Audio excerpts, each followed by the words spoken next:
Hey, thanks for listening to another episode of the Fat Guy Podcast. I'm going to try to do a short yet informative, hopefully positive, hopefully helpful version of the podcast today. This is just based on things I've seen on social media lately.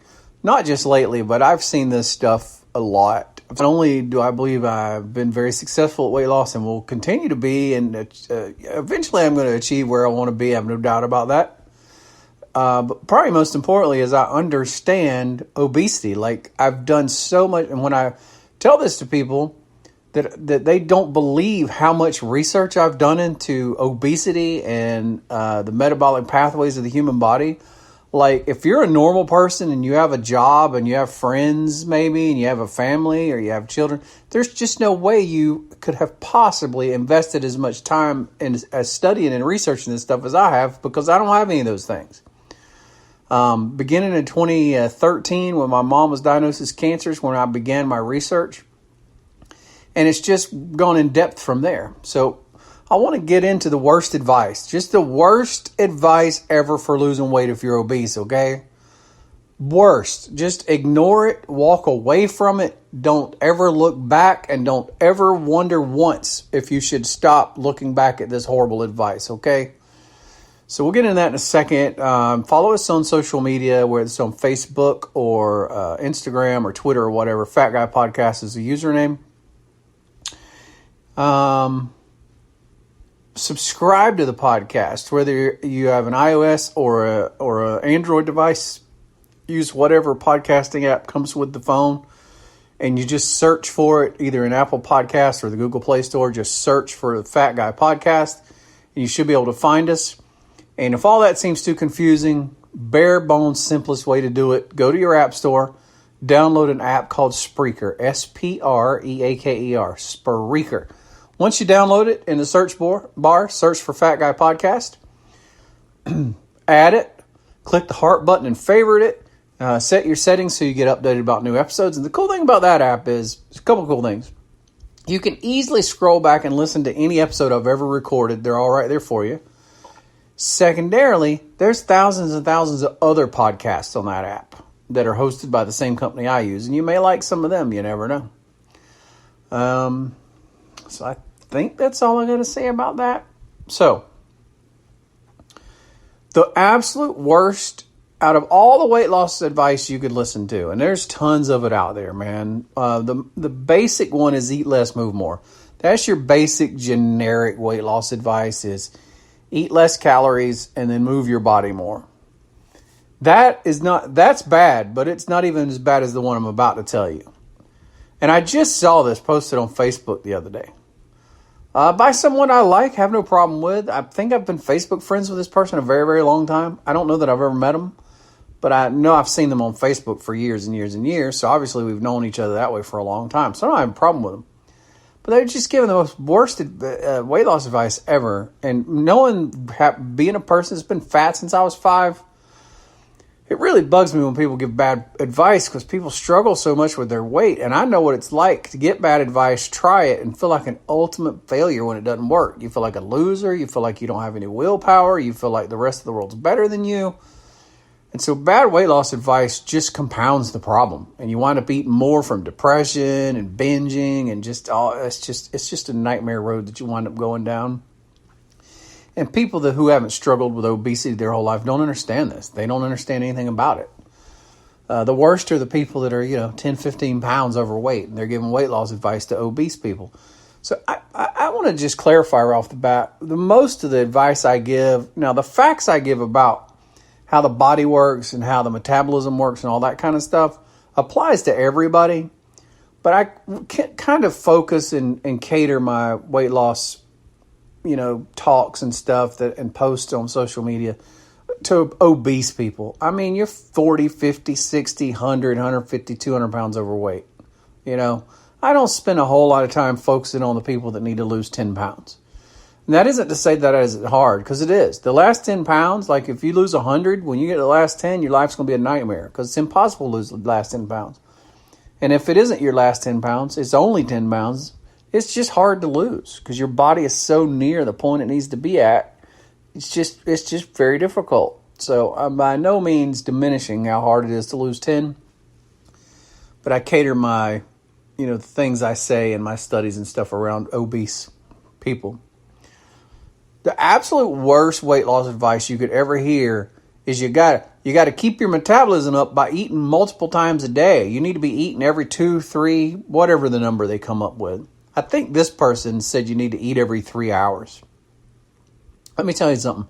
If you're obese, if you're 30, 40, 50, 60, 75, 100 pounds overweight, the last thing in the world you should ever consider doing is eating every 3 hours.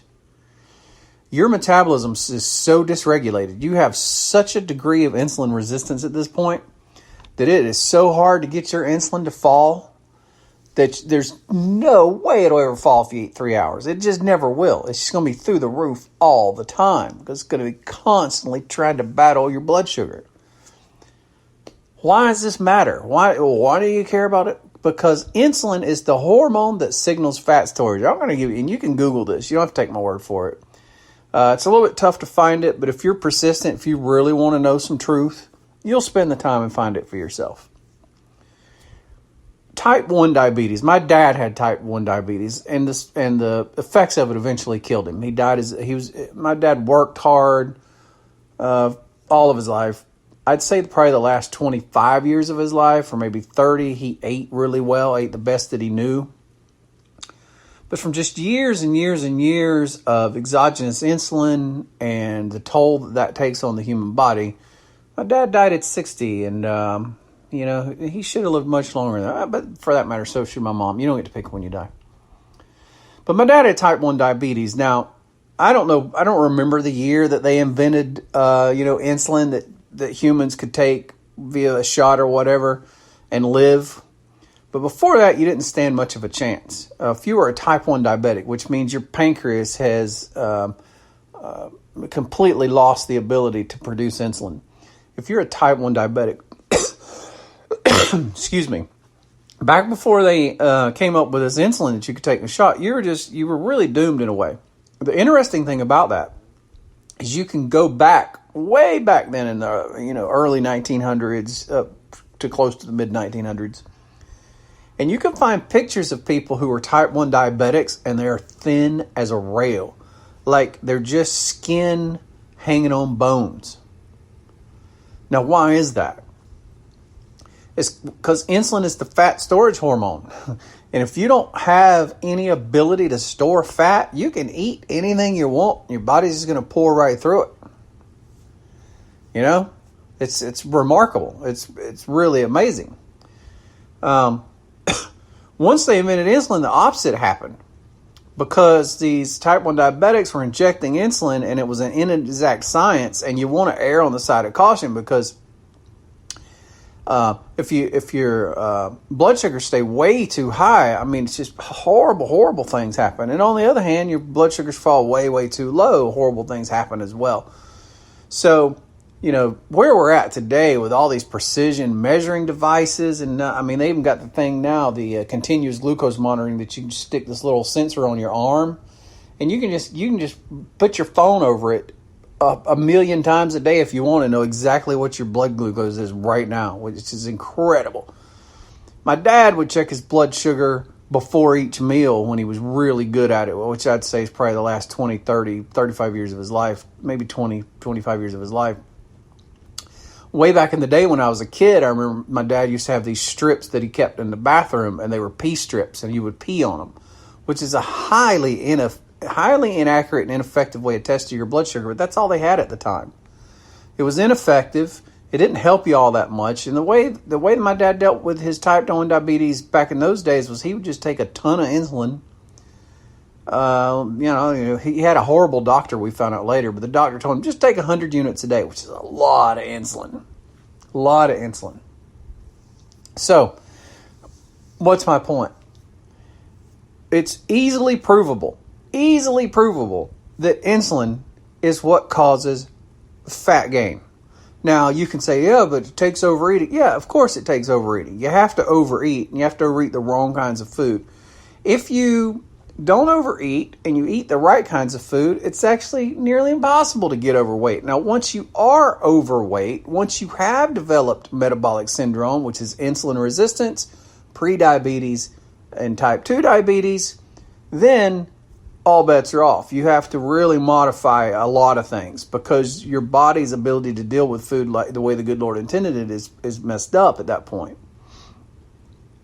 But if you're an obese person, I'm not talking about you got 10 pounds to lose. And I should make even a caveat to that, because how fat you get depends on how many fat cells you have. And genetically, some people aren't born with that many fat cells.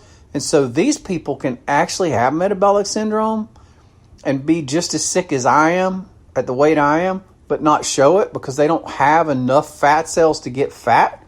And so those fat cells fill up to capacity, and then the body starts storing that fat internally, and it just wraps up and fills up all around the organs, which is the worst kind of fat, but you can't see it from the outside.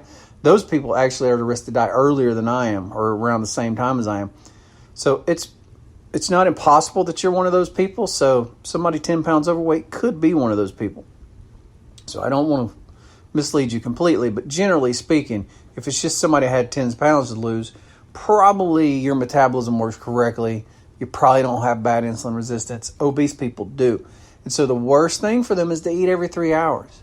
You just can't do it. Eating every 3 hours is bad. I said I was going to keep this podcast to 15 minutes, and I have 3 minutes left. So let me try to wrap this up. Look, there's a couple things you want to do if you are obese. I promise you, if you have belly fat, if you have a large belly, you are at very minimum insulin resistance, which they should call type 2 diabetes, that they don't, because it just hasn't showed up yet. Your insulin levels are pumping out so high to keep your blood sugar down, but they don't check your insulin. They just check your blood sugar. They go, well, it's starting to get up there. Meanwhile, your insulin levels are just raging at insanely high levels, and your body can't sustain that, and things start to break down, and then one day, bam, your blood sugar goes through the roof, and they're like, oh, you're diabetic now. Well, you were really diabetic the whole time. You just hadn't hit that tipping point. If you have belly fat, if you have belly fat issues, you are insulin resistant, pre-diabetic, diabetic, whatever you want to call it, you got problems. And so how you need to fix that is two things. You need to put lots of time between meals, and you need to eat less carbs. Okay? That's just it. That's the answer. And this eating every 3 hours thing is going to ruin you. I don't care how much if you lower your calories down to where you're only eating 1,000 a day, absolutely, your body will lose some weight, and you'll lose weight for a few weeks, maybe a few months. But your body ain't going to tolerate that long. It's going to drop your metabolism down so low, and you're going to stall, and then you're going to start gaining weight back. And it's so funny to me when people talk about all that intermittent fasting is ruining your metabolism. No, all the credible research on fasting, your metabolism actually increases, which I know is a bizarre concept, but that's true. You want to ruin your metabolism? Lower your calories down to a really low point and eat several times a day. It's horrible advice. It's the worst. So if you never ever take anything else from me, if you never ever believe anything else I ever tell you, believe this if you're obese. Believe me. The very minimum length of time you should go between eating is 16 hours. That means if you start eating at noon today, you should be done by 8 tonight. Okay? You never do more than that. And then once you get to 8 tonight, you don't consume another calorie. That means no drinks, nothing with sugar in it, nothing. Just water, black coffee, or unsweet tea pretty much is it. And that happens all the way to noon to the next day. Now, when you get to the next day at noon, try to just have 2 meals. Have your lunch meal and have your dinner meal at 8. Or be done with your dinner meal by 8, okay? And the last thing is lower the carbs down. Toss the bread out, toss the sodas out, toss the pasta out, toss the potatoes out, toss the carrots out. If you just do those things, you'll be well on your way to achieving weight loss. And that way you don't have to say I'm keto or you don't have to put a label on it. You've just lowered your carbohydrate intake to something reasonably that your body can reasonably handle. And then you're giving your body a chance to handle it. And research has shown that if you intermittent fast long enough, and you can go longer, 16 hours is the minimum. I'd try 20. I feel best at around 22 hours. I go 22 hours without food, and I either eat one large meal or one kind of large and then one kind of small. in that 2-hour window, and that's it. That's how I feel my best. I've gone over the 15 minutes. There's other things I could say, but I'm going to stop here for the sake of brevity. I appreciate you listening to my podcast today. If I can help you, message me on Instagram or Facebook. Follow us, The Fat Guy Podcast. Subscribe. And if you know how to review a podcast, please review the podcast. You don't know how much that helps me. No matter where you found it, review it, whether that be Apple Podcasts or the Google Play Store, or whether you're just on the Spreaker app or whatever. Find a review button and leave us a good review and a good comment. You don't know how much that helps us spread the word. I've gone a minute over. I'm stopping now. Thank you so much. Appreciate you listening today.